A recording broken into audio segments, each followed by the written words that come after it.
హైదరాబాద్ రాజేంద్ర నగర్ నియోజకవర్గ BRS general body సమావేశంలో కేటీఆర్ మాట్లాడుతున్నారు. ఆ లైవ్ చూద్దాం. నవంబర్లో తీసుకుంటే 2000, డిసెంబర్లో తీసుకుంటే 4000 అంటివి, నవంబర్లో తీసుకుంటే 10,000 రైతులకు, డిసెంబర్లో తీసుకుంటే 15,000 అంటివి. మరి ఏమైందయ్యా అని అడిగితే రేవంత్ రెడ్డి గారు ఇవాళ ఏమంటుండే ఎరికేనా కొత్తగా 100 రోజుల్లోనే చేస్తాను కదా, ఏమైందయ్యా రేవంత్ రెడ్డి అంటే ఆయన మొన్న చెప్తున్నాడు, ఒక ముఖ్యమంత్రి మాట్లాడకూడని సిగ్గులేని మాట. ఏమంటున్నాడు? అరే ఎంత పెద్ద పైల్వానైనా, ఎంత కండలు విరిగినోడైనా 3 నెలలనే పిల్లలు పుట్టిస్తాడా? ఒక ముఖ్యమంత్రి మాట్లాడొచ్చా ఇట్లా? నేను అడుగుతున్నా రేవంత్ రెడ్డి గారు, నీ భాషలని అడుగుతున్నా, నాకు ఇష్టం ఉండదు నీ భాష, కానీ తప్పలేదు.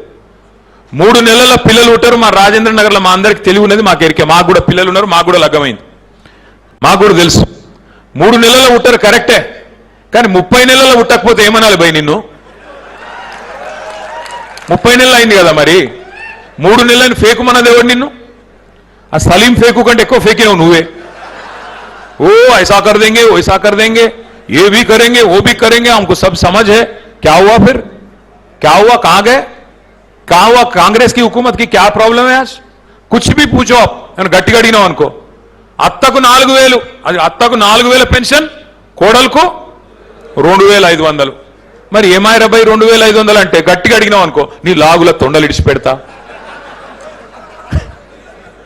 అరే ఏమాయా మా ముసలిళ్ళందరికీ 4000 పెన్షన్లు ఇస్తాను, 50 పెన్షన్లు అంటే నీ గుడ్లు తీసి గోటీలాడతా.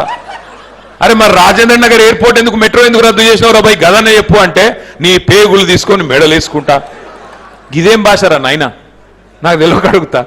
అరే ముఖ్యమంత్రి లెక్క మాట్లాడు, అదృష్టం బాగుంది, అడిమారి గుడి దెబ్బల ముఖ్యమంత్రి అయిపోయినావు, పేమెంట్ కోటాలా, మంచిగా పని చేయి, మంచి పనులు చేయి. 4 ఎవరైనా వద్దన్నారు నిన్ను, 5 ఏళ్ళు నువ్వే కూర్చో, కురిసేవాళ్ళు గుంజుకుంటలేరు, మంచిగా కూర్చో, మంచిగా పని చేయి. తెల్లారు లేసకి ఇక్కడికి వస్తాడు, ఇడ మా మహేశ్వరం కాన్స్టిట్యున్సీకి ఇబ్రహీంపట్నంకి వచ్చి ఫ్యూచర్ సిటీ. అరే ఉన్న సిటీని చూసుకోరా అయ్యా అంటే ఇది శాత కాదంట, కానీ ఫ్యూచర్ సిటీ కడతా.